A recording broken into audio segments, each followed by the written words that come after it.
News 24 తెలుగుకు స్వాగతం. నా పేరు శ్రీలత. వార్తలోని ముఖ్యాంశాలు ఇప్పుడు చూద్దాం. నిర్మల్ జిల్లా వాలేగాం గ్రామంలో మండల పరిషత్ పాఠశాల అంతర్జాతీయ మాతృభాష దినోత్సవం సందర్భంగా ప్రధాన ఉపాధ్యాయులు రాధిక మాట్లాడుతూ, మనిషి తన భావాలను వ్యక్తపరిచే ఒక సాధనం భాష అని, భూమిపై ఉన్న అన్ని జీవరాశుల్లో మానవుడు ఒక్కడే తన భావాలను మాటల రూపంలో వ్యక్తం చేయగలుగుతాడన్నారు. మనిషి తన మనసులోని అభిప్రాయాలను, భావాలను బహిర్గతం చేయడానికి అర్థవంతమైన ధ్వనుల సముదాయమే భాష అన్నారు. మనిషి తాను ప్రపంచంలో అన్ని చోట్ల జయించాలంటే తన మాతృభాషను గౌరవించాలన్నారు.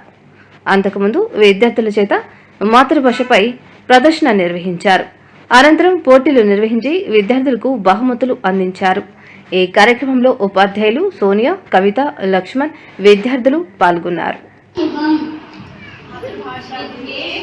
मातृभाषा दिन के हैप्पी मदर्स लैंग्वेज डे. नमस्ते.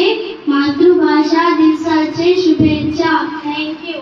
భాషతీయ ధనం తెలుగు జాతి గొప్పదనం తెలుసుకున్న వాళ్ళకి తెలుగే ఒక మూలధనం. తల్లిదండ్రి నేర్పినట్టే మాతృభాషలా తెలుగు మరచిపోతే వాళ్ళ